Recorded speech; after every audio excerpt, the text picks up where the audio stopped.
बिस्मिल्लाहिर्रहमानिर्रहीम, अस्सलाम वालेकुम।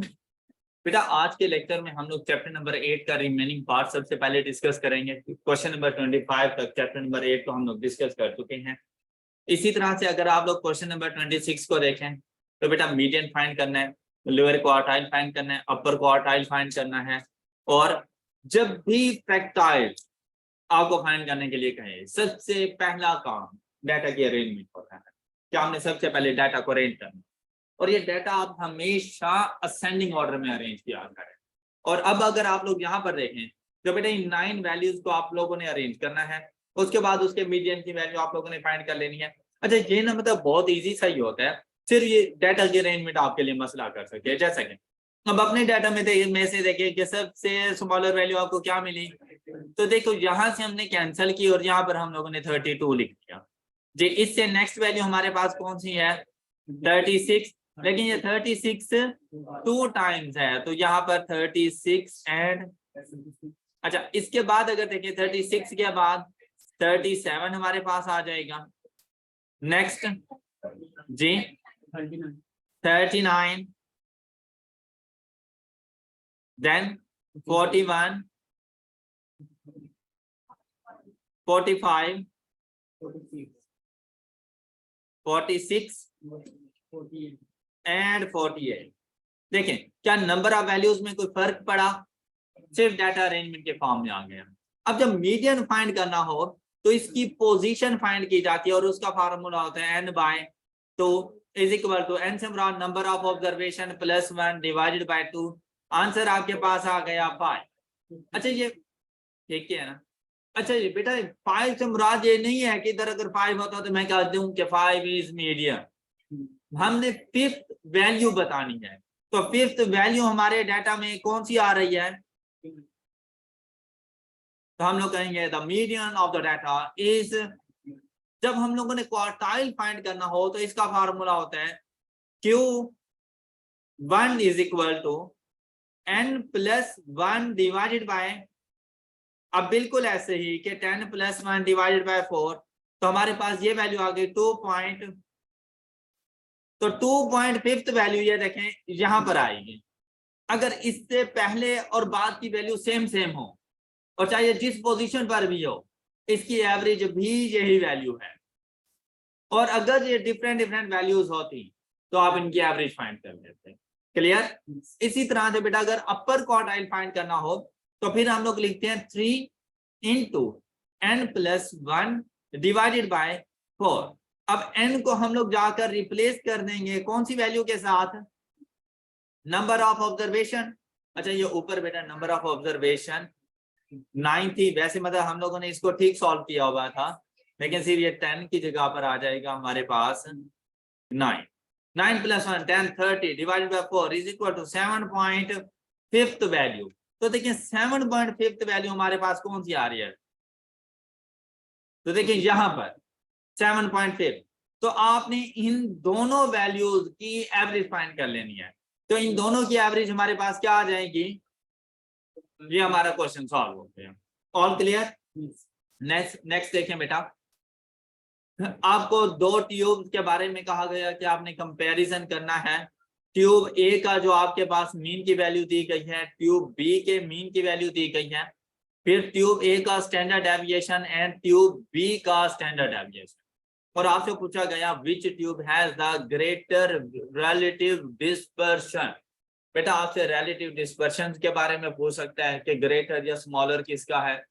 इसी तरह से आपसे स्टेबिलिटी के बारे में पूछा जा सकता है, कंसिस्टेंसी के बारे में पूछा जा सकता है, वेरिएबिलिटी के बारे में पूछा जा सकता है। तो वो चीजें आपने इस तरह से बतानी है। बेटा डिस्पर्शन पूछ ले या वेरिएबिलिटी,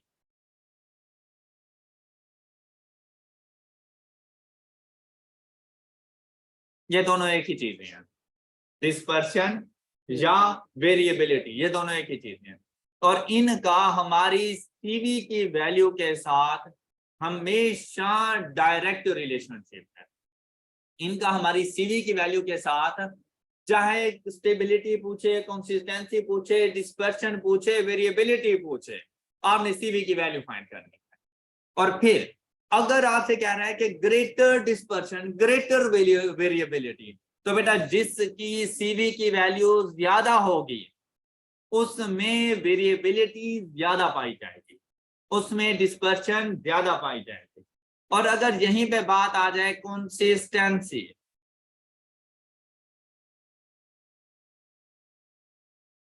या फिर स्टेबिलिटी,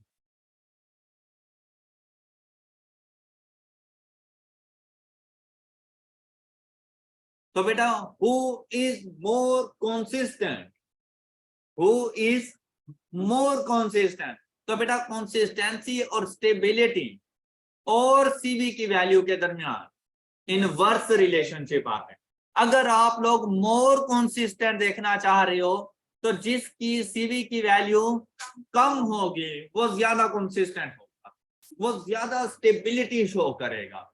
जिसकी सीवी की वैल्यू ज्यादा होगी उसमें वेरिएबिलिटी मतलब वेरिएशन, डिस्पर्शन मतलब डिफरेंस, फर्क ज्यादा आता रहता है। तो हमने यहाँ पर दोनों के लिए सीवी की वैल्यू फाइंड करनी थी। तो सीवी की वैल्यू फाइंड करने का हमारे पास क्या फार्मूला होता है? सीवी की वैल्यू फाइंड करने का क्या फार्मूला हमारे पास होता रहता है? Standard deviation over mean multiplied by 100, तो वो परसेंटेज का साइन लगाने के लिए बेसिकली। तो यहाँ पर देखें, अगर हम लोग यहाँ पे जिक्र करें मीन की वैल्यू क्या गिवन है हमें 1495, और इसके स्टैंडर्ड डेविएशन की वैल्यू क्या है? तो हम लोग ट्यूब ए की सीवी की value coefficient of variation find करना हो तो हम लोग क्या करेंगे 280 बाय 1495 मल्टीप्लाइड बाय 100, तो यहां से आपको आंसर मिल जाना है 280 bye 1495 and the answer is 18.73। अब ट्यूब बी के लिए हम लोग अगर सीवी की वैल्यू फाइंड करें तो बताएं क्या लिखें यहाँ पर 310 divided by 1895 multiplied by 310 by 6 and the answer is 16.36। तो उसने आपसे क्या पूछा? मोर डिस्पर्शन, मोर वेरिएबिलिटी, तो किसको टिक करेंगे? जिसकी सीवी की वैल्यू ज्यादा होगी, तो ऑप्शन है। यह बात क्लियर सब बच्चों को? अगर यहाँ पे मोर कंसिस्टेंट पूछता तो ट्यूब बी। क्लियर? अच्छा बेटा, नेक्स्ट क्वेश्चन जो हमारे पास आ रहा है उसमें ना change of origin and change of scale की बात कर रहे हैं।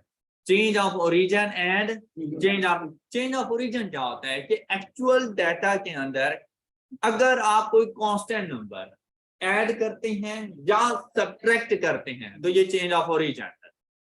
लेकिन अगर आप कोई न्यू ट्रांसफॉर्मेशन बनाना चाह रहे हैं डाटा की, एक्चुअल डाटा की, लेकिन उसमें कोई एक कांस्टेंट नंबर मल्टीप्लाई करें या डिवाइड करें तो इसे कहा जाता है चेंज ऑफ स्केल।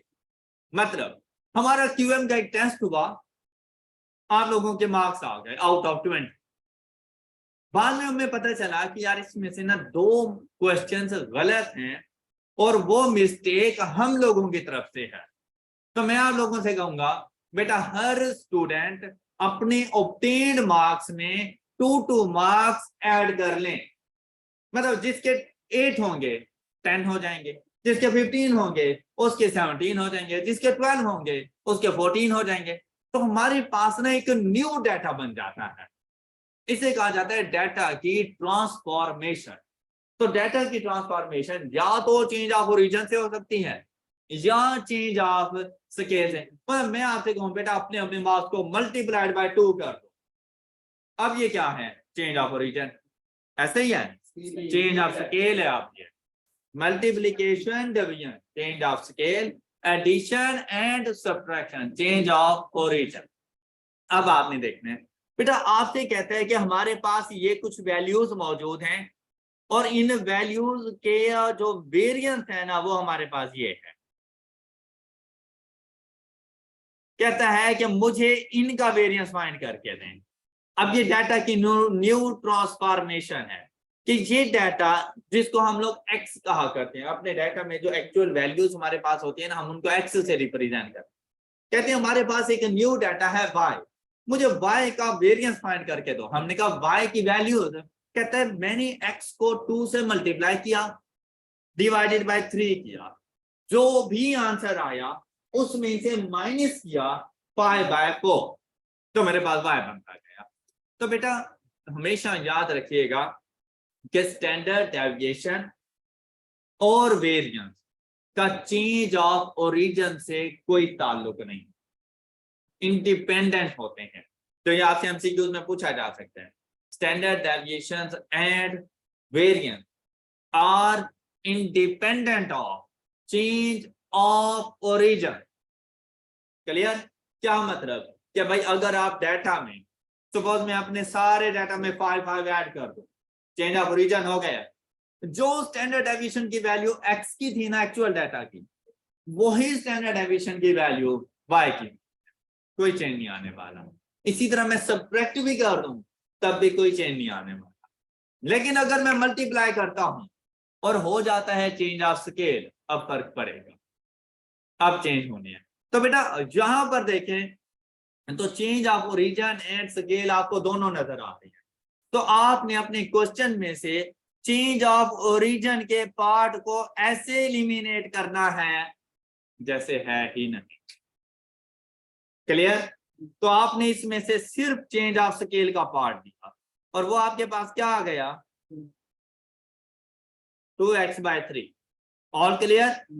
अच्छा, अब बेटा x को बेसिकली रिप्लेस किया जाता है स्टैंडर्ड डेविएशन के साथ। x को रिप्लेस किया जाता है स्टैंडर्ड डेविएशन के साथ, फिर इक्वेशन में कोई चेंज ना लेकर आए। आपको पता है कि स्टैंडर्ड डेविएशन का स्क्वायर वेरिएंस बन जाता है, वेरिएंस का अंडर रूट स्टैंडर्ड डेविएशन बन जाता है। अब मुझसे क्या पूछ रहे हैं, वेरिएंस मुझे गिवन भी क्या है, लेकिन मैंने इधर पुट एक्स की जगह पे स्टैंडर्ड डेविएशन कर। Got it? अच्छा, या तो आप ऐसा करें कि 17.04 का स्टैंडर्ड डेविएशन फाइंड कर दें, तो क्या आएगा मेरे पास 17.04 का स्टैंडर्ड डेविएशन।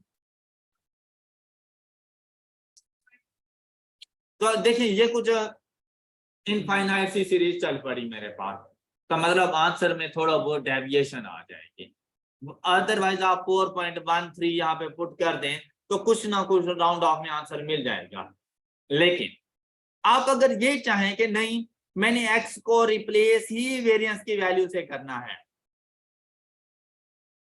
x को रिप्लेस ही वेरिएंस की वैल्यू से करना है, मुझे बताएं स्टैंडर्ड डेविएशन का स्क्वायर इज कॉल्ड वेरिएंस। तो बेटा इसके साथ जो कांस्टेंट वैल्यूज यूज हो रही हैं आपने उनका भी स्क्वायर यूज करना, फिर वो constant values as it is ना यूज करना।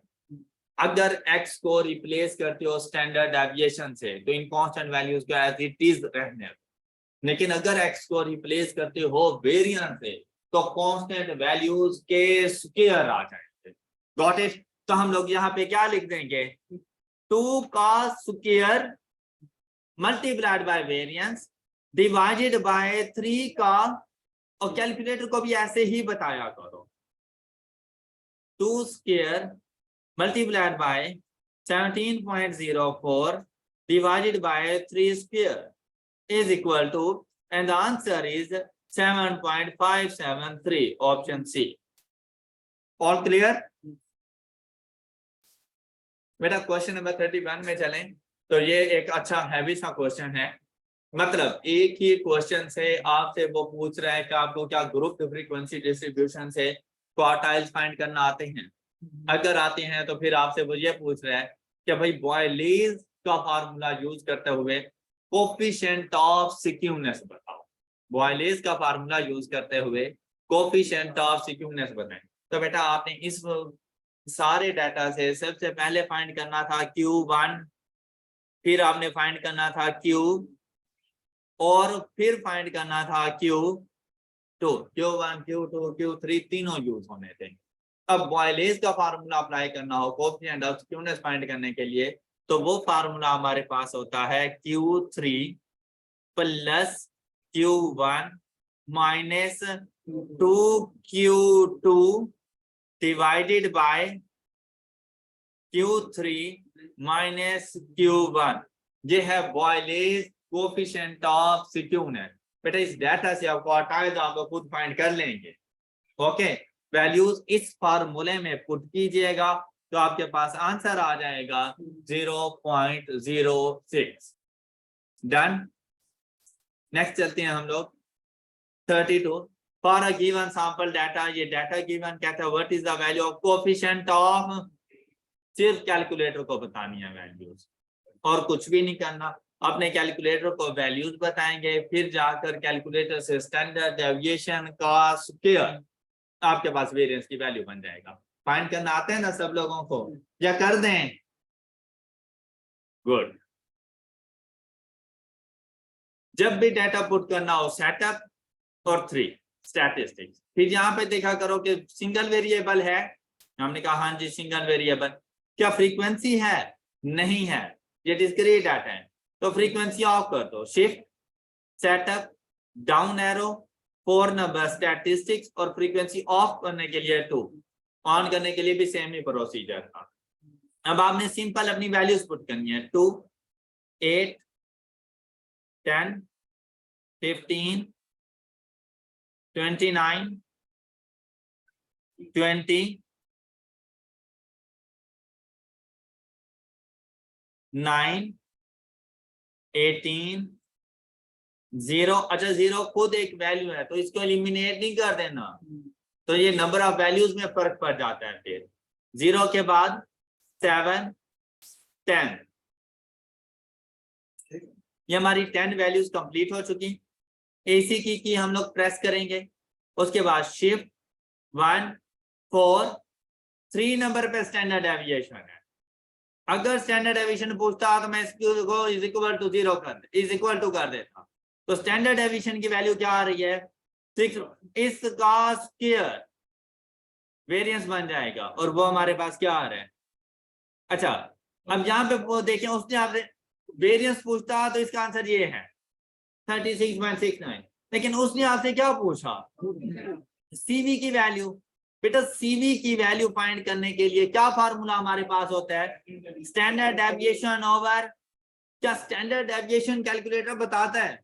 क्या मीन बताता है? तो सीवी भी बताता है। अब किस तरह से बताता है ये देख। शिफ्ट 1, 4 पहले स्टैंडर्ड डेविएशन कौन से नंबर पे? इसको अब इज इक्वल टू ना करो, डिवाइडेड बाय, फिर दोबारा शिफ्ट 1, 4 और मीन की वैल्यू 2 इज इक्वल टू, और अगर आंसर है परसेंटेज में तो मल्टीप्लाइड बाय 100, 61.18। तो अब 61.21 है, मेरे पास 18। भाई इतना फर्क चलेगा तो आप इसको टिक कर सकते। ये सीवी की वैल्यू। क्लियर हो जाएगा। Question number 33।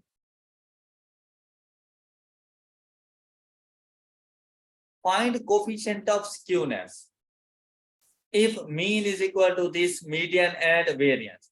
अच्छा बेटा इससे पहले भी आप लोगों ने कोएफिशिएंट ऑफ स्क्यूनेस फाइंड किया, लेकिन वो कोएफिशिएंट ऑफ स्क्यूनेस आपने कैसे फाइंड किया था? Using बॉयलेज formula. ओके बेटा बॉयलेज फार्मूला उस टाइम यूज होता है जब डाटा में क्वार्टाइल्स गिवन, तब आप लोगों ने बॉयलेज फार्मूला यूज करना है। लेकिन अगर आपके पास कोएफिशिएंट ऑफ स्क्यूनेस ही पूछा जाए लेकिन डाटा में क्वार्टाइल्स ना हो, मीन मीडियन मॉड में से कोई सी 2 वैल्यूज हो, ओके, और साथ में स्टैंडर्ड डेविएशन या वेरिएंस, बेटा ये एक ही बात होती है। तो भाई स्टैंडर्ड डेविएशन होगा, वेरिएंस चाहिए होगा तो स्केल ले लूंगा, वेरिएंस है स्टैंडर्ड डेविएशन चाहिए तो उसका अंडर रूट ले लूंगा, तो मतलब फाइंड कर सकता हूं मैं। अब जब ऐसी इंफॉर्मेशन आ जाए तो बेटा अब कोएफिशिएंट ऑफ स्क्यूनेस फाइंड करने के लिए फार्मूला आता है Karl Pearson coefficient of skewness.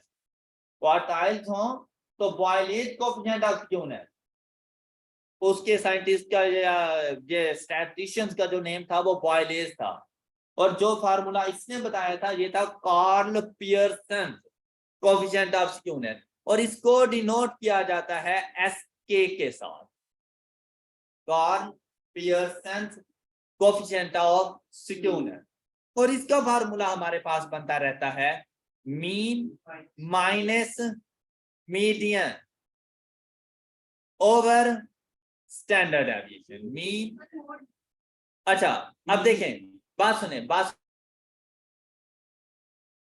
बेटा, अगर मीन और मीडियन गिवन हो तो बेसिकली इनको मल्टीप्लाइड बाय 3 किया जाता है and divided by standard deviation. और अगर यहां पर मीडियन की जगह पे मॉड गिवन होता तो फिर यही फार्मूला हमारे पास बन जाता है mean minus mod divided by standard deviation. तो इसके ये दो फार्मूलाज हैं कि अगर मीन के साथ मीडियन गिवन है तो आपने ये वाला फार्मूला यूज करना है, मीन के साथ मॉड गिवन है तो आपने ये नीचे वाला ये वाला फार्मूला यूज करना है। ये बात क्लियर? लेकिन अगर मेरे पास मीडियन के साथ मॉड गिवन है तो फिर कौन सा फार्मूला यूज करूंगा? मीडियन के साथ मॉड गिवन है तो फिर मैं कौन सा फार्मूला यूज करूंगा बेटा? फिर मैं empirical relationship between mean median and mode use करूंगा, जो कि हमारे पास होता रहता है mode is equal to 3 median minus 2 mean. इसे कहा जाता है empirical relationship between mean median and mode. इस फॉर्मूले में जाके मैं मॉड और मीडियन की वैल्यू को पुट करूंगा और मीन फाइंड करूंगा। Got it? और फिर इन दोनों में से कोई सा भी फार्मूला यूज कर लें, क्योंकि ऐसी सिचुएशन में mean minus mode is equal to 3 into mean minus median. तो देखिए भाई, दोनों डिनोमिनेटर बजाहिर आपको डिफरेंट नजर आ रहे हैं, लेकिन इन एक्चुअल इन दोनों की वैल्यूज एक दूसरे के बराबर होती है। ये बात क्लियर हो गई? ये बात सब बच्चों को क्लियर? अब बेटा जस्ट आप लोगों ने वैल्यूज को पुट करना है। देखिए हम लोग फाइंड करने के लिए फार्मूला सिर्फ हमारे माइंड में होगा। हम लोग सबसे पहले ये फ्रैक्शन ऑन करेंगे, उसके बाद 3 इंटू मीन की वैल्यू 27.2 माइनस मीडियन की value 24.6 and divided by standard deviation. तो देखो नहीं है भाई, मुझे नहीं पता 256 का अंडर रूट क्या है, तो under root of 256 is equal to 0.4875। ये मुझे आंसर मिल गया। और अगर ये परसेंटेज में है तो मल्टीप्लाइड बाय 100, तो आंसर बन जाता है 48.75। All clear? कर लेंगे फाइंड। नेक्स्ट देखें बेटा, मीन की वैल्यू गिवन, वेरिएंस की value given, industry A industry B, और आपसे क्या पूछा गया? In which industry wages are more. तो बेटा जब भी कंसिस्टेंसी बतानी हो तो हम लोग क्या फाइंड करके देंगे? सीवी की वैल्यू। तो इंडस्ट्री ए की सीवी की वैल्यू फाइंड करने का देखें क्या फार्मूला हमारे पास आ जाएगा। सीवी की वैल्यू फाइंड करने का क्या फार्मूला होता है? Standard deviation. तो बेटा ये देखो, आपने फ्रैक्शन ऑन की, वेरिएंस गिवन है तो अंडर रूट ऑफ 6400 आ जाएगा standard deviation over mean 978 is equal to. तो देखिए इसका आंसर हमारे पास, इसको मल्टीप्लाइड बाय 100 करते हैं, तो देखिए इसका आंसर हमारे पास क्या आ रहा है? 8.18। इसी तरह इंडस्ट्री बी के लिए फ्रैक्शन ऑन करें, वेरिएंस गिवन है तो अंडर रूट ऑफ वेरिएंस। देखिए भाई खुद से ना सोचते फिरेंगे पता नहीं क्या है। ओके, एक ही मरतबा डाटा पुट करें और आपको वैल्यूज मिल जाए, and divided by 1230 is equal to, and answer is, इसको मल्टीप्लाइड बाय 100 करें तो आप देखिए आंसर क्या आ रहा है आपके पास? 9.7 समथिंग। अब मोर कंसिस्टेंट के लिए किसको हम लोग पिक करेंगे? whose CV is smaller। Inverse relationship होता है, जिसकी CV की वैल्यू कम है वो ज्यादा कंसिस्टेंट, वो ज्यादा स्टेबल है। 35 में बेटा कोफिशिएंट ऑफ स्क्यूनेस की बात की तो डाटा देखें क्या गिवन है हमारे पास, वाइलेज कोफिशिएंट ऑफ स्क्यूनेस का फार्मूला अप्लाई हो जाएगा क्योंकि क्वार्टाइल्स गिवन है। अब देखें ऐसी सिचुएशन में तो सिर्फ कैलकुलेटर नहीं यूज होना था। ये देखें क्या फार्मूला आ जाएगा, 50 plus 20 minus 2 into 32 divided by 50 minus 20 is equal to 0.2। ये देखें क्वेश्चन सॉल्व हो गया। अच्छा अब ये फार्मूला ना अक्सर बच्चों को ना याद नहीं रहता, तो देखें क्या आपको पता है कि कोफिशिएंट ऑफ क्वार्टाइल डेविएशन का फार्मूला क्या है? क्या आपको पता है कोफिशिएंट ऑफ क्वार्टाइल डेविएशन का क्या फार्मूला है? Q3। देखें भाई ये क्वार्टाइल रेंज हो गई, इसका कोफिशिएंट फाइंड करना है तो इसको Q3 प्लस Q1। ये बात clear. Coefficient of quartile deviation में जब आप लोगों ने जाना कोफिशिएंट ऑफ स्क्यूनेस फाइंड करना हो आप लोग, ये तो है ना coefficient of quartile deviation, coefficient of skewness find करना हो यूजिंग वाइलेज फार्मूला, तो बेटा इस फार्मूले का रेसिप्रोकल,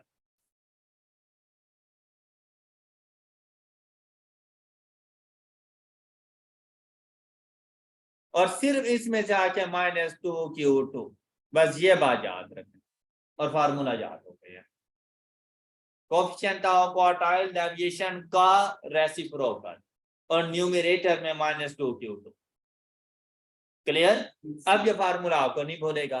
इसी तरह बेटा अभी कुछ देर पहले मैं आप लोगों के साथ जिक्र कर रहा था इंपीरिकल रिलेशनशिप और मॉडरेटली सिक्योर डिस्ट्रीब्यूशन के लिए यूज होता है। तो ये देखिए जब ये बात आपसे कहे कि data is moderately secure distribution, तो आपको कोई सी दो वैल्यूज बताएगा और आपसे तीसरी वैल्यू पूछ लेगा, तो आपने ऐसी सिचुएशन में ना सिर्फ ये वाला रिलेशनशिप याद रखना है कि mode is equal to 3 median minus 2। अब इन तीनों वैल्यूज में से कोई सी दो तीसरी मिसिंग वैल्यू हम लोगों ने क्या बताना है, मीडियन मॉड गिवन है, हम लोग लिखेंगे 96 is equal to 3 into median बताना है हमने, कैलकुलेटर को एक्स बता देंगे, -2 इंटू मीन की वैल्यू, और जैसे ही ये कैलकुलेटर को बताएंगे तो आपके पास आंसर आ जाता है 90। हो गया, ये empirical relationship between mean median and mod था। इसी तरह से बेटा क्वेश्चन नंबर 37, ये देखें the mean of the number this is 8, find the standard deviation of the set of the above observation। तो बेटा ऐसी सिचुएशन में आपने जाके सिर्फ ये फ्रैक्शन ऑन की सारी वैल्यूज देखी, 3 प्लस 6 प्लस 7 प्लस a की जगह पे आ गया x plus 14 divided by number of observation is equal to 8। यहां से आपने मिसिंग वैल्यू फाइंड की और ये मिसिंग वैल्यू क्या है 10, तो यहाँ पे ये 10 आ गया। फिर आपने कैलकुलेटर उठाया सेटअप 3 1 और ये सारी वैल्यूज लिख 3 6 7 एक ही जगह पर 10 एंड 14, और अब जो मर्जी आपसे पूछ रहा है आप उसे इजीली जाकर बता सकते हैं। स्टैंडर्ड डेविएशन पूछा है 3.74, क्वेश्चन सॉल्व। अब देखिए मैंने कोई ऐसी वर्किंग नहीं की इसके ऊपर, रफ वर्क नहीं किया, बस कैलकुलेटर के ऊपर सारा क्वेश्चन को सॉल्व करना है। कोफिशिएंट ऑफ वेरिएशन हम लोगों ने फाइंड करके देना है। तो अगर यहाँ पर देखें ना भाई ऐसे क्वेश्चंस आपके पास आ सकते हैं कि भाई आपको फार्मूलाज का भी पता है या नहीं है, या सिर्फ कैलकुलेटर पे ही कैलकुलेशन करते हो, तो आपसे ऐसे क्वेश्चन पूछ सकते हैं। अब आपसे क्या पूछ रहे हैं, कोफिशिएंट ऑफ वेरिएशन सीवी, तो बेटा सीवी कैसे फाइंड हम लोग करते रहते हैं, स्टैंडर्ड डेविएशन ओवर। अच्छा मुझे बताएं मैं इनमें से स्टैंडर्ड डेविएशन कैसे फाइंड करूं। हम लोगों ने क्या ये फार्मूला पढ़ा हुआ है स्टैंडर्ड डेविएशन को फाइंड करने का, तो ये देखें ये स्टैंडर्ड डेविएशन हमारे पास फाइंड हो गया है, ये standard deviation. All clear? Mean की value summation x divided by n, mean पढ़ा हुआ है, तो ये देखो ये हमारे पास मीन की वैल्यू आ गई है। ये बात क्लियर हो गई? अच्छा अब सिर्फ कैलकुलेटर उठाया, ये बातें तो मेरे ख्याल से आप लोग जहन में ही सोच लेंगे कि यार इसको इस तरह से कर लो तो स्टैंडर्ड डेविएशन आ जाएगा, इस तरह से मीन की वैल्यू आ जाएगी। अब सीवी की वैल्यू फाइंड करनी है तो आपने क्या कहा, न्यूमरेटर में किसने जाना है, न्यूमरेटर में कौन सी वैल्यू जाएगी। आप देखें अक्सर फ्रैक्शन इस तरह से आ रही होती है, इसका मतलब है कि यहाँ पे स्टैटिस्टिक्स मोड ऑन है, आपने इसको मैथमेटिक्स में कन्वर्ट करना है। सेटअप और 1 की प्रेस कर दें। अब देखें ये मैथमेटिक्स ऑन, और अब फ्रैक्शन ऑन करेंगे तो ये आ जाएगा। अब भाई आपने ऐसा नहीं है कि एग्जैक्ट वो वैल्यूज फाइंड करनी है, आपने 1 स्टेप प्रोसीजर करना है। अब तक न्यूमरेटर में किसने आना है पहले, मीन ने या स्टैंडर्ड डेविएशन ने, standard deviation divided by mean. तो बेटा हम लोग कह सकते हैं CV is the ratio of standard deviation to mean. तो थ्योरेटिकली आपसे पूछ सकता है the ratio of standard deviation to mean is called coefficient of variation. Clear, variation कहते हैं या वेरिएंस कहते हैं, दोनों का सेम मीनिंग है, कोई फर्क नहीं है। अच्छा अब यहाँ पे स्टैंडर्ड डेविएशन पहले तो आपने सोचा यार स्टैंडर्ड डेविएशन आता रहता है अंडर रूट ऑफ, अब इस न्यूमरेटर की अपनी फ्रैक्शन और उसमें इसकी वैल्यू 973 पॉइंट और डिवाइडेड बाय, फिर आ जाए इधर मीन की वैल्यू। मीन कैसे फाइंड करें, 545.8 divided by is equal to, और अगर ये परसेंटेज में इस तरह से हो, ये देखें 0 पॉइंट मल्टीप्लाइड बाय 100 45.7 और ये आपका क्वेश्चन सॉल्व हो गया। क्लियर। अच्छा बेटा 39 एंड 40 सेम डाटा है हमारे पास, हम लोगों ने coefficient of quartile deviation find करके देने, तो Q1 Q3 फाइंड कर लेना है आप लोगों ने, और फार्मूला अप्लाई हो जाना है Q3 minus Q1 over Q3 plus Q1, और नेक्स्ट आपके पास आ रहा है इंटर रेंज। हाँ जी, रेंज की वैल्यू क्या होती रहती है हमारे पास, बेसिकली मैक्सिमम वैल्यू माय बेटा इंटर रेंज है, क्वार्टाइल रेंज नहीं है। ओके ये मतलब सिंपल रेंज की value, maximum value minus minimum value, ये उस टाइम पे अप्लाई होती रहती है जब आपके पास डिस्क्रीट डाटा हो या फ्रीक्वेंसी डिस्ट्रीब्यूशन। लेकिन अगर ग्रुप्ड फ्रीक्वेंसी डिस्ट्रीब्यूशन हो, जैसे कि यहाँ पर ये ग्रुप्ड फ्रीक्वेंसी डिस्ट्रीब्यूशन है, तो रेंज की वैल्यू फाइंड करें, तो बताएं मुझे आंसर क्या आ रहा है मेरे पास, क्या मैं 49 को टिक कर दूं, क्यों, देखिए मैक्सिमम वैल्यू 49, मिनिमम वैल्यू 0, तो 49 को ना टिक कर दो, 49 माइनस 0 तो नहीं करना, तो ऐसा नहीं कर। तो अगर आप लोगों के पास डाटा क्लास लिमिट्स की फॉर्म में हो तो आपने क्लास बाउंड्रीज में कन्वर्ट करना है। लास्ट क्लास की अपर क्लास बाउंड्री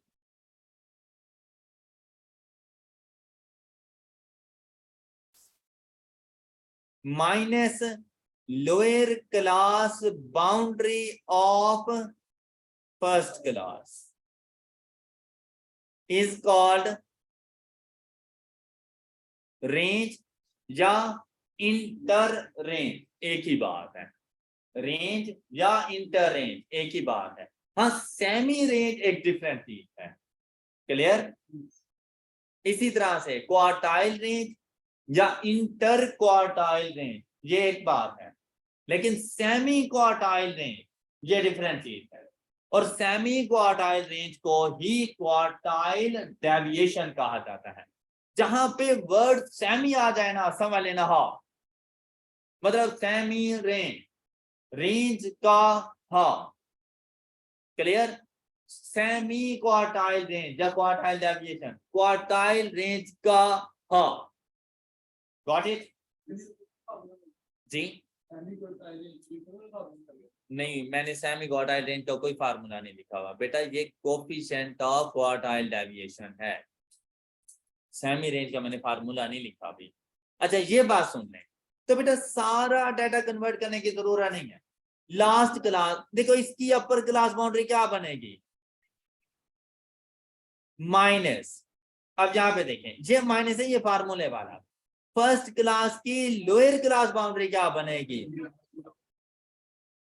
तो रेंज की वैल्यू 49 नहीं बनेगी 50 बनेगी। क्लियर। और अगर यहाँ पे हमें कहा जाता है कि सेमी रेंज, बेटा ये देखें रेंज का फार्मूला डिवाइडेड बाय 2, ये सेमी रेंज है, या इस फार्मूले को डिवाइडेड बाय 2 सेमी रेंज का फार्मूला है। क्वार्टाइल रेंज तो आपने कहना है Q3 minus Q1, semi quartile range जिसे क्वार्टाइल डेविएशन भी कहा जाता है तो डिवाइडेड बाय 2, ये सेमी क्वार्टाइल रेंज हो गया। राइट, फार्मूलाज रिवाइज हो रहे हैं ना सब बच्चों को। नेक्स्ट बेटा कोट जी, बेटा सेमी रेंज का दूसरा कोई नेम, सेमी क्वार्टाइल रेंज को क्वार्टाइल डेविएशन कहते हैं। ओके, और वर्ड अगर इंटर इनके साथ लग जाता है तो उसका होना और ना होना बराबर, उससे आपने नहीं कंफ्यूज होना। आपने ये देखना है कहीं सेमी तो नहीं है, सेमी होगा तो फिर उस रेंज का हाफ बताना पड़ता है जी। कहता है calculate average marks of students who got 75 marks in home assignment 83 marks. तो बेटा ये जो मार्क्स ऑब्टेन किए हैं ये बेसिकली उसके एक्स की वैल्यूज और हमने उनकी एवरेज फाइंड करके देनी है। अब एवरेज वैसे फाइंड करनी होती तो बहुत इजी था, मैं क्या देता 75 plus 83 plus 64 plus 92 plus 70 divided by 5, तो ये गलत है। वो कहता है भाई मेरे लिए हर किसी की वेटेज डिफरेंट है। बेटा वेटेज मीन यूज ही उसी टाइम पर होता है जब तमाम वैल्यूज की इंपॉर्टेंस आप लोगों के लिए डिफरेंट डिफरेंट हो। तो आपको बता रहा है कि यार होम असाइनमेंट मेरे लिए 20% वेटेज रखती है, डेली टेस्ट मेरे लिए 10% वेटेज रखते हैं, ये उसके वेट्स की वैल्यूज हैं। W वेटेड मीन का क्या फार्मूला होता था, वेटेड मीन का क्या फार्मूला देखो, इसे बेटा डिनोट किया जाता है x बार W से, या ये x बार से मुराद होता है मीन और W से मुराद होता है वेटेड मीन, और इसको कैसे फाइंड किया जाता है summation WX divided by summation W। मुझे ये बताओ अगर फ्रीक्वेंसी डिस्ट्रीब्यूशन हो तो क्या कैलकुलेटर पे सॉल्व हो जाता है? फ्रीक्वेंसी डिस्ट्रीब्यूशन हो मतलब x की वैल्यूज गिवन हो साथ में उनकी फ्रीक्वेंसीज गिवन हो, क्या कैलकुलेटर पे सॉल्व हो जाता है? फार्मूला क्या होता है उसका, समीशन ओवर समीशन। किसी को एतराज तो बेटा सिर्फ f को रिप्लेस कर रहे हैं किसके साथ, तुम्हें पता है ना कि W है, कैलकुलेटर को तो नहीं पता, कोई बात नहीं जाके पुट कर दो, कोई फर्क नहीं पड़ने वाला।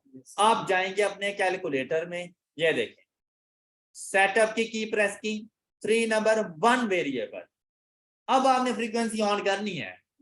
बेटा इसमें वेटेज लिखने के लिए कॉलम नहीं है, आप वेटेज को अपने डाटा की फ्रीक्वेंसी ही कंसीडर करो। कैसे ऑन करोगे, सेटअप, ये शिफ्ट और setup, down arrow 4 and 1, x की जगह पे ये वैल्यूज लिखो जो मार्क्स ऑब्टेन किए कितने हैं, इज इक्वल टू, हाँ जी 83 इज इक्वल टू, नेक्स्ट है 64, next next is equal to, अब यहां पर आकर वेट्स लिख दो आप। अच्छा 20%, अब चाहो तो आप 20 10 10 लिखते जाओ तब भी कोई फर्क नहीं पड़ना, आप इसे 0.2 0.1 0.1 लिखते जाओ तब भी कोई फर्क नहीं पड़ना। क्लियर? तो भाई आप सिंपली लिख सकते हो, भाई ना लगाओ परसेंटेज का साइन, 20 नेक्स्ट 10 नेक्स्ट 10 नेक्स्ट 25, ये सारे ये 4 थी values 1 2 3 4 5, home assignment count 20, daily test 10, assignment term test and the final. अच्छा ये अभी बताता हूँ, 10 10 एंड लास्ट वाला। अच्छा यहाँ पे देखें ये टोटल कितने हो गए हमारे पास, 20 30 40 60 और 65, तो जो रिमेनिंग परसेंटेज में अगर वेटेज है तो हमेशा उसका हम 100 बनना चाहिए, तो फिर फाइनल टेस्ट को जाके कितनी वेटेज वो दे रहा होगा 35। ये बात क्लियर हो गई, इज इक्वल टू शिफ्ट 1 4 और ये मीन की वैल्यू इज इक्वल टू ये इसका वेटेज मीन है। क्लियर? तो वेटेड मीन को इस तरह से फाइंड करना। एक्स के कॉलम में वैल्यूज, फ्रीक्वेंसी के कॉलम में उसकी वेटेज और मीन की वैल्यू, वेटेड मीन पड़ता है। Clear? Box and whisker plot, भाई इससे रेलिवेंट बहुत से क्वेश्चन आपसे पूछे जा सकते हैं। देखिए भाई, हमेशा याद रखिएगा कि बॉक्स जहां से स्टार्ट होता है वो Q1 की वैल्यू होती है, जहां पे बॉक्स एंड होता है वो Q3, मिडल में जहां पर इसको डिवाइजर आता है वो Q2 बन जाता है। और ये हरगिज जरूरी नहीं कि Q2 बिल्कुल मिडल में, ये जरूरी नहीं, ये इधर उधर हो सकता है। मतलब ये Q2 इक्वल पार्ट्स में डिवाइड नहीं कर रहा होता इस बॉक्स को। क्लियर? अच्छा, जबकि ये जो इसका विस्कर है, लेफ्ट साइड का विस्कर आपको मिनिमम वैल्यू के बारे में बताता है, जबकि राइट हैंड साइड का विस्कर आपको, अब अगर आप लोग देखें तो भाई उसे और कुछ बोलने की जरूरत नहीं है। वो आपसे पूछ सकता है फाइंड मिनिमम वैल्यू, हम लोग कह देंगे 20, कहते हैं फाइंड मैक्सिमम वैल्यू, हम लोग कह देंगे 60, कहेगा Q1 30, Q3 50, Q2 हम लोग कह देंगे यहाँ पर कोई 38, क्योंकि ये एग्जैक्ट 40 के इक्वल नहीं आ रहा ना, 38 हम लोग इस तरह से कह देंगे। मुझे बताओ, अगर वो मुझसे रेंज पूछे, क्या मैं नहीं बता सकता? क्या 60 और 20 का डिफरेंस? ओके, मुझसे सेमी रेंज पूछे, डिवाइडेड बाय 2, 20 बता दूंगा। मुझसे अगर क्वार्टाइल रेंज पूछे, Q3 minus Q1, quartile range आ गई, इसको डिवाइडेड बाय 2 कर दूं, या फिर क्वार्टाइल डेविएशन, क्या मैं कोफिशिएंट ऑफ रेंज नहीं बता सकता? क्या मैं कोफिशिएंट ऑफ क्वार्टाइल डेविएशन नहीं बता सकता सिर्फ बॉक्स एंड विस्कर प्लॉट से? और क्या मैं बता नहीं सकता कि मेरा डाटा जिससे मैंने बॉक्स एंड विस्कर प्लॉट बनाया है ये पॉजिटिवली सिक्योर्ड है, नेगेटिवली सिक्योर्ड है या सिमेट्रिकल है? ये भी बता सकता हूं। अच्छा, उसने तो मुझे वैल्यूज बता दी। भाई आप लोगों ने पढ़ा होगा पॉजिटिवली, नेगेटिवली सिक्योर्ड और सिमेट्री के लिए कि बेटा इसकी अगर मैं प्रॉपर्टीज की बात करूं तो मैं कह सकता हूं कि भाई अगर डाटा सिमेट्रिकल है ना तो Q3 minus Q2 is equal to Q2, लेकिन कब? जब डाटा सिमेट्रिकल हो। तो मतलब ये कि भाई इसका इधर से डिफरेंस और इसका इधर से डिफरेंस इक्वल हो तो सिमेट्रिकल। अगर, अच्छा सीक्वेंस अब सेम रखना है, अगर इक्वल टू की जगह पे साइन आ जाए ग्रेटर देन का तो पॉजिटिवली सिक्योर, और अगर साइन आ जाए लेस देन का तो नेगेटिवली सिक्योर। क्लियर हो गई ये बात? लेकिन बेटा मुझे ये कैलकुलेशन करने की जरूरत नहीं है, मैं सिर्फ देखूंगा बॉक्स को। ऐसा भी हो सकता है कि भाई इनमें से ये वैल्यूज आपको ना बताए, ये जो उसने टाइमलाइन बना के दी है ये ना बना कर दें, तो आपने सिर्फ बॉक्स को देखना है। अगर बॉक्स को देखकर आपको लगे कि दोनों पार्ट्स इक्वल हैं, left hand side box and right hand side box both are equal, तो डाटा सिमेट्रिकल। देखें यार, दिखने से पता चल नहीं जाता कि यार ये स्मॉलर है और ये ग्रेटर है तो सिमेट्रिकल नहीं, तो डाटा क्या है बेटा?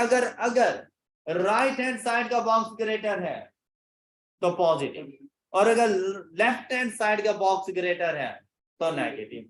तो देखो कौन सी हैंड का जो बॉक्स है वो ग्रेटर है हमारे पास, राइट, तो कौन सा डाटा? पॉजिटिव। क्लियर? और वैसे भी अगर आप देखो बेटा यहाँ पे ना तकरीबन कोई 38 आ रहे हैं, तो 50 और 38 का जरा डिफरेंस देखना, 12, 38 और 30 का डिफरेंस देखना जी 8। तो ऐसा नहीं है कि 12 ग्रेटर देन 8, तो हमने कहा था कि अगर ग्रेटर देन का साइन हो तो कौन सा? Positively secure. Got it?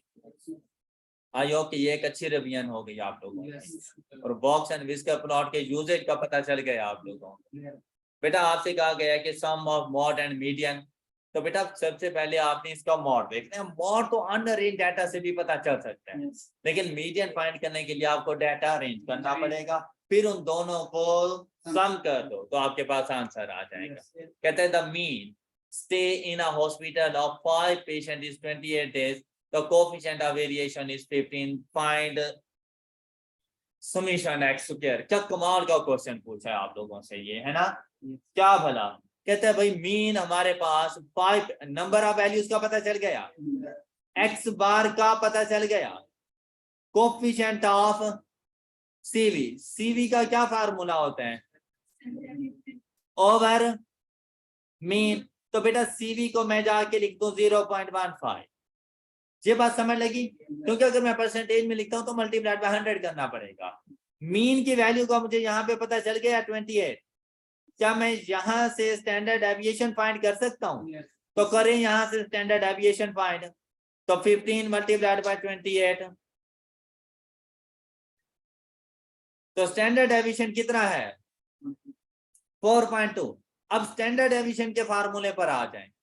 क्या हम लोगों ने ये फार्मूला पढ़ा होगा, summation X square by minus X bar का square and whole under root? क्या कभी पढ़ा है ये फार्मूला? वैल्यूज को पुट कर दो, क्या जाके लिखेंगे 4.2 is equal to under root of x by 5 minus 28 का स्क्वायर।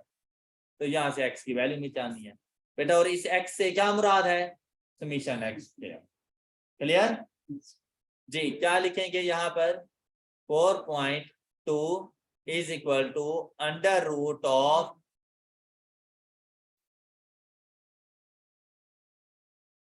हाँ जी under root of x by 5 minus 28 square shift solve is equal to, and the answer is 4008.2. ये summation x square. Done?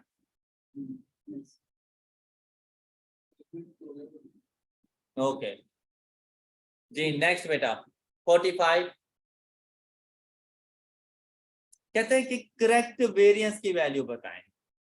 Variance को correct करना हो या standard deviation को correct करना, मतलब कि मीन को करेक्ट करना है, वो अंडरस्टूड है, वो चाहे ना भी पूछे, क्योंकि जब तक अब मीन नहीं ठीक होगा ना, वेरिएंस और स्टैंडर्ड डेविएशन नहीं ठीक होते। इनको ठीक करने का मेथड भी सेम है, सिर्फ फर्क क्या है कि भाई अंडर रूट फार्मूले में लगा दोगे तो स्टैंडर्ड डेविएशन ठीक हो रहा होगा, नहीं लगाओगे तो वेरिएंस ठीक हो रहा है। ओके हो गया? पहले मीन ठीक करना, पहले मीन ठीक करना, फिर स्टैंडर्ड डेविएशन की तरफ जाना। अब यहाँ पर देखें भाई, मीन के लिए क्या था, mean and standard deviation of a sample. अब यहाँ से 25 ऑब्जर्वेशन, एन की वैल्यू का पता चल गया, इनके मीन की वैल्यू, इनके स्टैंडर्ड डेविएशन की वैल्यू, कहते हैं ये मिस्टेक हो गई है, ये करेक्ट वैल्यूज हैं, ये रॉन्ग वैल्यूज हैं। अगर बेटा यहाँ पे सिर्फ मीन की बात करता ना, तो देखे भाई आज हम फिर रिपीट कर लें इसको, ये बड़ा सिंपल था। Under root N multiplied by x bar, N की value 25 multiplied by x bar कितना, तो यहाँ पे 62। ये बात सही?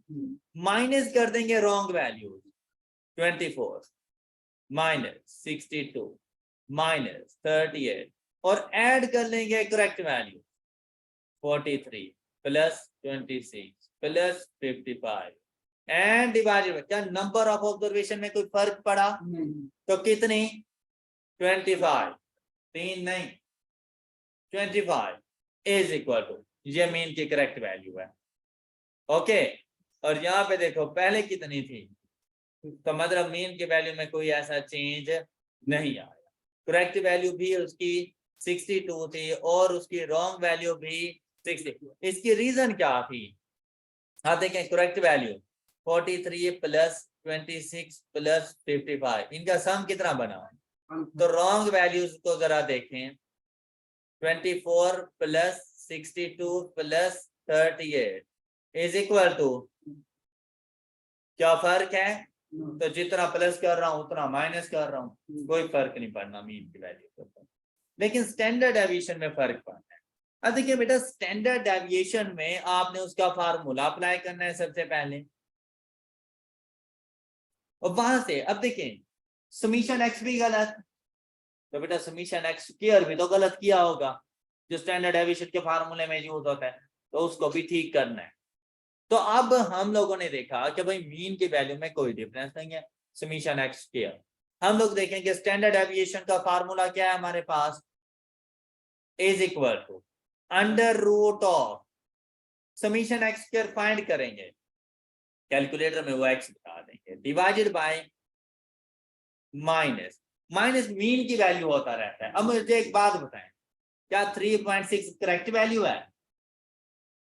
नहीं, तो बेटा मीन भी इनकरेक्ट लिखा, ओके। और वो मतलब जो क्वेश्चन में गिवन होगा 62 का स्क्वायर, तो यहां से आपको एक्स की वैल्यू मिल जानी है।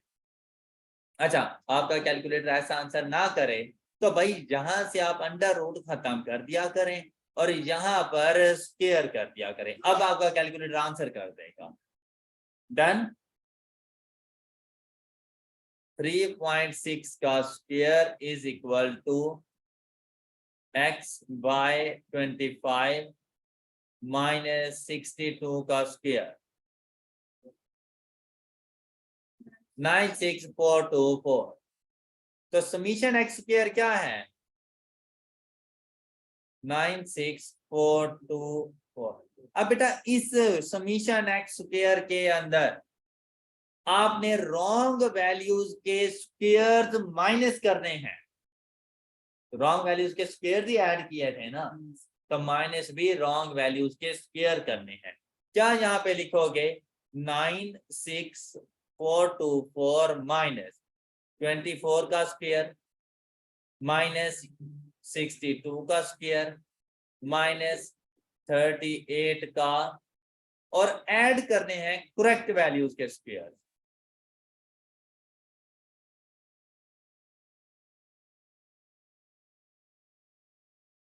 इज इक्वल टू, तो करेक्ट समीशन एक्स स्क्वायर की वैल्यू क्या बन जाएगी?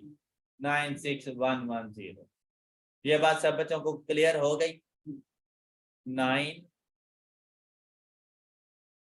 अब बेटा फार्मूले में आपने ये समीशन एक्स स्क्वायर पुट करना है और करेक्ट मीन की वैल्यू पुट करनी है। मैंने वेरिएंस बताना है या स्टैंडर्ड डेविएशन, तो मैं क्या करूंगा 96110 डिवाइडेड बाय 25 माइनस 62 का स्क्वायर, जो करेक्ट मीन हम लोगों ने फाइंड किया था, इज इक्वल टू, तो वेरिएंस की वैल्यू देखिए हमारे पास क्या आ रही है,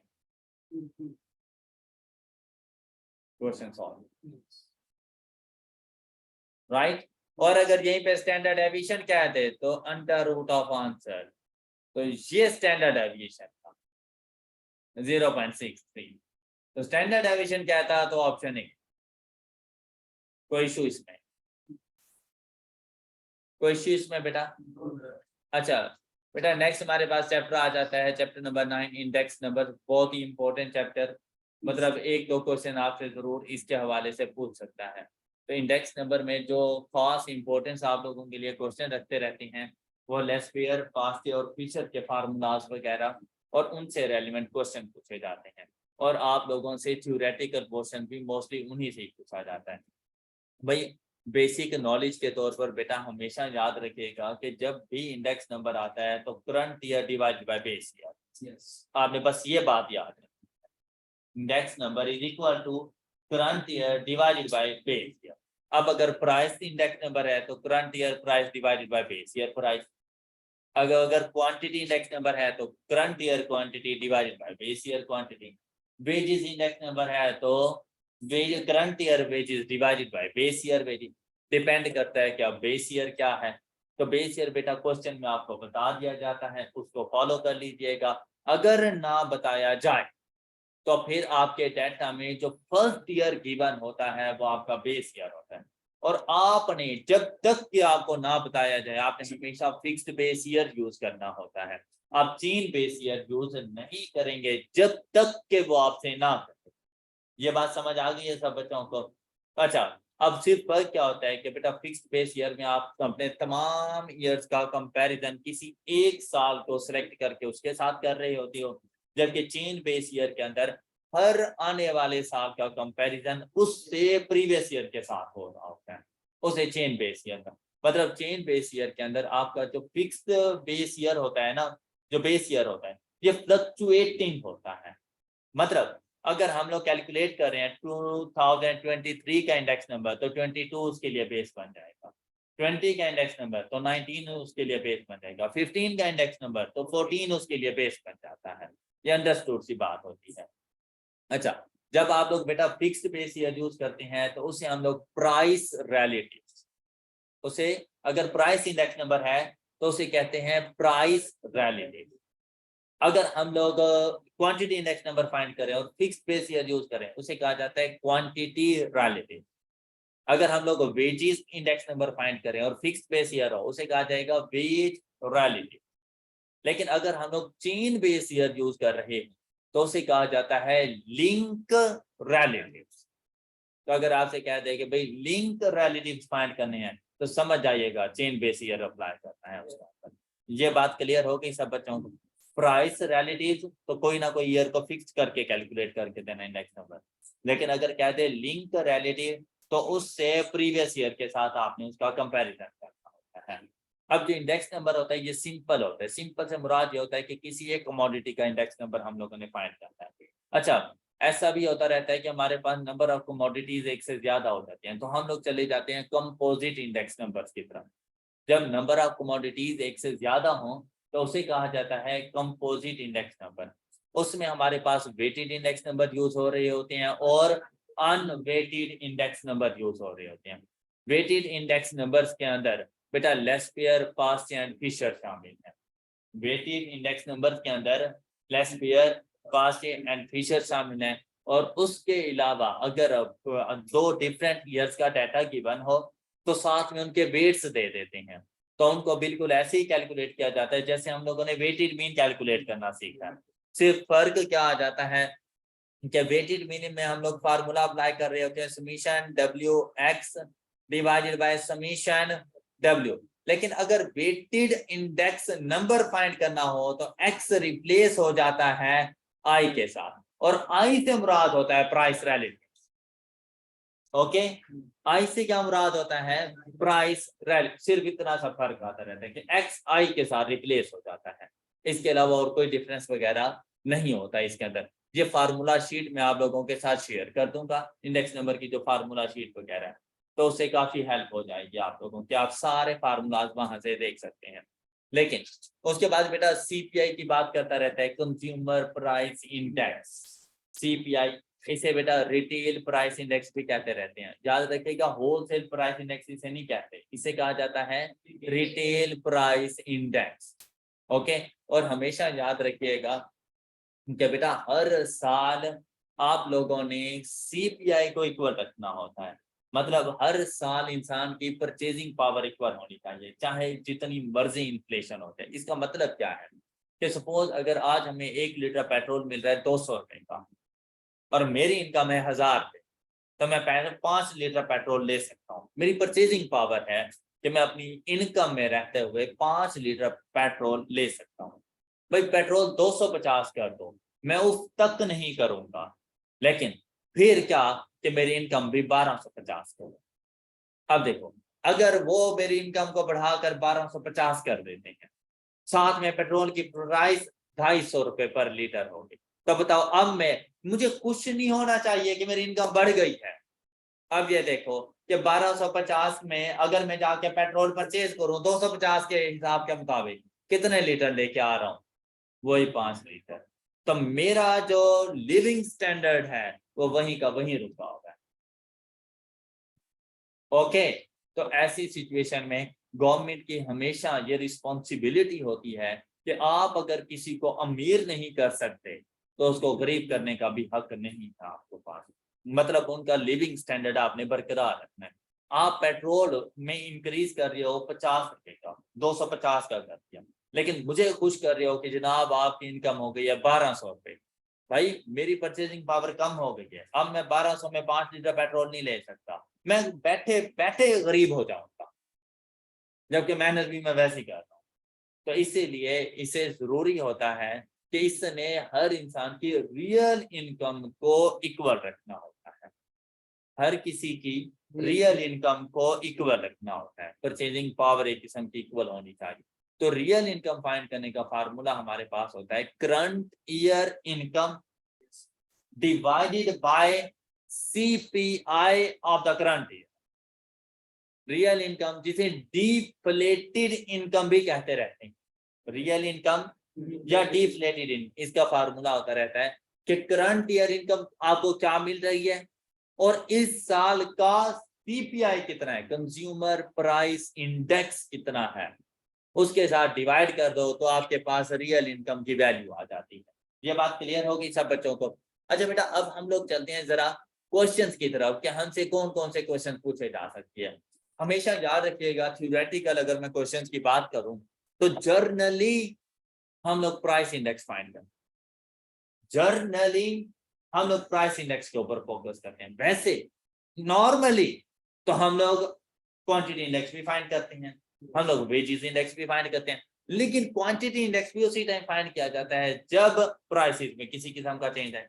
देखो, प्राइसेस में चेंज आने की वजह से क्वांटिटी में चेंज आता रहता है, और प्राइसेस और क्वांटिटीज के दरमियान हमेशा इनवर्स रिलेशनशिप होता है। आप लोगों ने इकोनॉमिक्स में पढ़ा होगा, इनके दरमियान इनवर्स रिलेशनशिप पाया जाता है।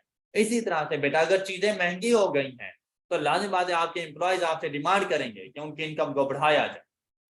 ओके, तो बात क्या आती है, वही प्राइसेस के इंक्रीज करने पर, और बाकी क्वांटिटीज में भी डिफरेंस प्राइसेस की वजह से आता है, वेजेस में डिफरेंस प्राइसेस की वजह से आता रहता है। तो अगर आपसे क्वेश्चन में पूछ लिया जाए कि नॉर्मली आप लोग कौन सा इंडेक्स नंबर फाइंड करते हैं और नीचे सारे गिवन हो, तो आप लोग सोच रहे हो यार सारे तो फाइंड करते हैं। जी हाँ, सारे करते हैं, लेकिन आपने उसे बताना है प्राइस इंडेक्स। बात क्लियर हो गई? बात क्लियर? अब बेटा, अगर हम लोग वेटेज की बात करें, मतलब इंपॉर्टेंस की बात करें, जो कि वेटेड एवरेज जो हमारे पास इंडेक्स नंबर होते हैं उनमें यूज होते रहते हैं, लेस्पियर, पास्ट एंड फीचर्स वगैरह के अंदर, उसमें देखें भाई, अगर ये प्राइस इंडेक्स की बात करते हैं ना, प्राइस इंडेक्स कैलकुलेट करते हैं तो वेटेज दे रहे होते हैं क्वांटिटीज, और अगर क्वांटिटी इंडेक्स फाइंड करते हैं तो वेटेज दे रहे होते हैं प्राइस, उलट चल रहे होते हैं। ये बात क्लियर हो गई सब बच्चों को? अब कहते हैं weights used in quantity index, तो बेटा क्वांटिटी इंडेक्स में वेट्स कौन होंगे? तो weights used in price index तो क्वांटिटीज होंगी। क्लियर हो गई है ये बात आप लोगों को? अच्छा बेटा, इसी तरह से अगर हम लोग बात करें लेस्पियर और पास्चे की, बेटा आप लोगों ने ये कुछ पॉइंट्स इसके लिए याद रखने हैं, लेस्पियर, पास्चे एंड फिशर। हमेशा याद रखिएगा कि आप लेस्पियर प्राइस इंडेक्स भी फाइंड कर सकते हैं, लेस्पियर क्वांटिटी इंडेक्स भी। प्राइस इंडेक्स फाइंड करेंगे तो क्वांटिटीज को इंपॉर्टेंस देंगे, क्वांटिटी इंडेक्स फाइंड करेंगे तो प्राइसेस को इंपॉर्टेंस देंगे, लेकिन फर्क बात ये आती है कि भाई कौन सी क्वांटिटीज। तो यहाँ पर आपने सिर्फ इतनी बात अगर याद रख ली ना तो पूरा इंडेक्स नंबर सॉल्व हो जाना है कि लेस्पियर इंडेक्स नंबर का दूसरा नेम है base year index number. Laspeyres का दूसरा नेम है बेस ईयर इंडेक्स नंबर, और पास्चे का दूसरा नेम है करंट ईयर इंडेक्स नंबर। ये बात है जो आप लोगों ने सिर्फ याद रखनी है, बेस ईयर इंडेक्स नंबर या पास्चे के लिए करंट ईयर इंडेक्स नंबर, और फिशर के लिए आप लोगों ने याद रखना है आइडियल इंडेक्स नंबर। फिशर के लिए क्या? Ideal index number. अब बात कंफर्म हो चुकी हमें कि बेटा अगर हम लोग, बात सुनिएगा मेरी, आपका सारा क्वेश्चन, सारी कंफ्यूजन जहां दूर हो जानी है कि अगर मैं लेस्पियर प्राइस इंडेक्स फाइंड कर रहा हूं तो मैं बेस ईयर की क्वांटिटीज को इंपॉर्टेंस दूंगा। ओके, अगर मैं लेस्पियर क्वांटिटी इंडेक्स फाइंड कर रहा हूं तो मैं बेस ईयर की प्राइसेस को इंपॉर्टेंस दूंगा। अगर मैं पास्चे प्राइस इंडेक्स फाइंड कर रहा हूं तो मैं क्वांटिटीज को इंपॉर्टेंस दूंगा, लेकिन करंट ईयर की। अगर मैं पास्चे क्वांटिटी इंडेक्स फाइंड कर रहा हूं तो मैं बेस ईयर को प्राइसेस को इंपॉर्टेंस दूंगा, लेकिन करंट ईयर। ये बात क्लियर हो गई है सब बच्चों को? अब हम लोगों के लिए फार्मूलाज को डिटरमिन करना जरा भी मुश्किल नहीं, मतलब ऐसा नहीं है कि मैं इन फार्मूलाज को रट्टे लगाता रहूं। आपने सबसे पहले ये चीज सोचनी है, यार प्राइस इंडेक्स है या क्वांटिटी इंडेक्स। सपोज हमने कहा प्राइस इंडेक्स है, राइट, आपने प्राइस इंडेक्स का फार्मूला लिख लेना है। प्राइस इंडेक्स का फार्मूला क्या होता है? पीएन और पी नॉट। ये बात क्लियर हो गई। फिर फौरन प्राइस इंडेक्स है तो वेटेज किसको दूं? तो आपने यहां पर क्वांटिटी लिख देनी है। फिर देखना है लेस्पियर है या पास्ट ईयर है। लेस्पियर है तो कौन सा ईयर? तो बेस ईयर की क्वांटिटी। और ये कंपोजिट इंडेक्स नंबर का पार्ट है, मतलब नंबर ऑफ कमोडिटीज एक से ज्यादा हैं तो फिर इन दोनों के साथ सम का साइन, और आंसर परसेंटेज में करने के लिए एंड पे मल्टीप्लाई बाय लेस्पियर का फार्मूला बन गया है। इसी तरह से अगर आपने पास्चे का फार्मूला लिखना है और प्राइस इंडेक्स है तो P N P naught, quantities को इंपॉर्टेंस देंगे हम लोग किसकी? बस ये दो, ये पास्चे का फार्मूला बन गया। ये बात क्लियर हो गई। इसी तरह बेटा क्वांटिटी इंडेक्स होगा तो Q N Q naught multiplied by P naught दोनों के साथ इस तरह से। और यहाँ पर इसी तरह वो जो प्राइसेस होंगी वो हमारे पास करंट ईयर की आते हैं। क्या फार्मूला याद नहीं हो गए आप लोगों को? क्लियर है ना सब बच्चों? और बेटा इसको आइडियल इंडेक्स नंबर इसलिए कहा जाता है कि Fisher basically is the geometric mean of Laspeyres and Paasche, इसलिए इसको आइडियल इंडेक्स नंबर कहा। क्लियर? अच्छा बेटा अब यहां पर अगर आप लोग देखें इस क्वेश्चन में आपसे क्या कह रहा है? Price index for the year 3 will be, तो ये तो आप लोगों ने देख लेना है। क्वेश्चन वगैरह सॉल्व करके आएगा। कोई क्वेश्चन में अगर इशू वगैरह होगा तो वो हम लोग नेक्स्ट लेक्चर में इंशाल्लाह डिस्कस कर लेंगे। आपने इन तमाम क्वेश्चन को अच्छे तरीके से सॉल्व करके लाना है। लेकिन यहाँ पर एक बड़ा इंपॉर्टेंट क्वेश्चन हमारे पास आता है, जैसे कि क्वेश्चन नंबर 7। अक्सर ऐसे क्वेश्चन आपके एग्जाम में पूछे जाएंगे और वो होते हैं कि देखें, कहते हैं current year weighted index is 5%। अब हमें यहां से नहीं पता था, तो बेसिकली अब उसने क्या कहा है? पास्ट। कहते हैं जो पास्ट इंडेक्स नंबर है ना वो 5% हायर है किससे? Base year. किससे? लेस्पियर। और फिशर आइडियल इंडेक्स नंबर हमारे पास 250 है। बताओ पास्ट से क्या है, बताओ लेस्पियर क्या है, तो कुछ भी पूछ सकता है। तो आप लोग इसके लिए क्या लिखोगे? 250 is equal to under root of. अब देखिए भाई जो हायर है ना उसको एज इट इज रहने दो, जो लोअर है उसको सेलेक्ट कर लो। लेस्पियर को आप एक्स कंसीडर करो। Clear? And multiplied by 5% higher होगा पास्ट से, तो इसके लिए क्या लिखेंगे? 1.05 ऑफ एक्स। देखो यार अगर मैं इसको 100 कंसीडर करूं 100, 5% हायर करके वो पास्ट से कितना बन जाएगा? 105%। तो 105% को 1.05 लिख सकता हूं, वही लिखा है। क्लियर हो गई बात? और जाकर इजीली इस क्वेश्चन को सॉल्व। अब बेसिकली ये क्वाड्रेटिक इक्वेशन बन गई है। ऐसा हो सकता है कि जो आंसर आपका कैलकुलेटर दे वो इसमें मौजूद ही ना हो, पॉसिबल है, क्योंकि एक्स एक्स से मल्टीप्लाई होकर एक्स स्क्वायर बन रहा है। तो ऐसी सिचुएशन में आपने थोड़ा सा मैनुअल काम करना है, कुछ इस तरह से। ये बात क्लियर? अब यहां पर आंसर आपके पास क्या आएगा? क्या मैं इसको यूं लिख लूं? ये बात क्लियर? तो ऐसा नहीं है कि जैसे x is equal to 250 square divided by 105।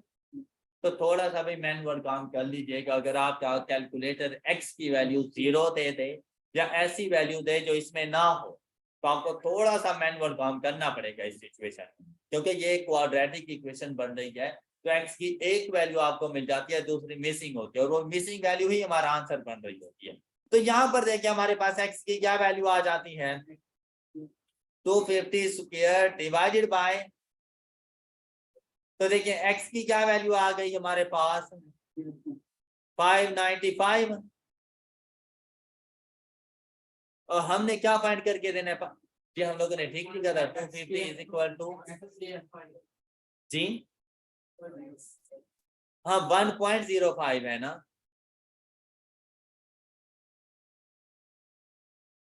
अच्छा ये 1.05 है, और यहाँ पर ना ये x का स्क्वायर आपके पास आ रहा था। ये देखें ये आपने आंसर फाइंड किया, इसका अंडर रूट ले लें तो ये x की वैल्यू आपके पास आ जाएगी। मतलब ये देखें इस तरह से,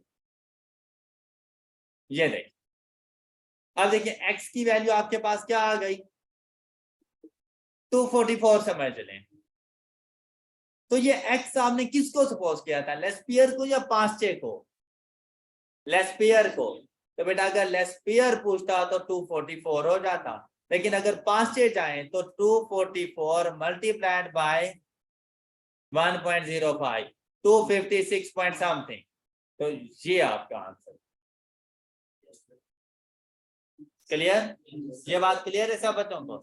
अच्छा, इसके अलावा बेटा आप लोगों ने ये क्वेश्चन सारे अटेम्प्ट कर लेने हैं।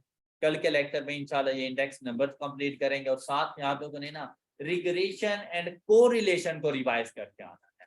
उसके अच्छे खासे फार्मूलाज हैं, आपने उनको अच्छे तरीके से रिवाइज करके आना है। इंशाल्लाह बाकी डिस्कशन हम लोग नेक्स्ट लेक्चर में करेंगे। अपना ख्याल रखिएगा। अल्लाह हाफ़िज़।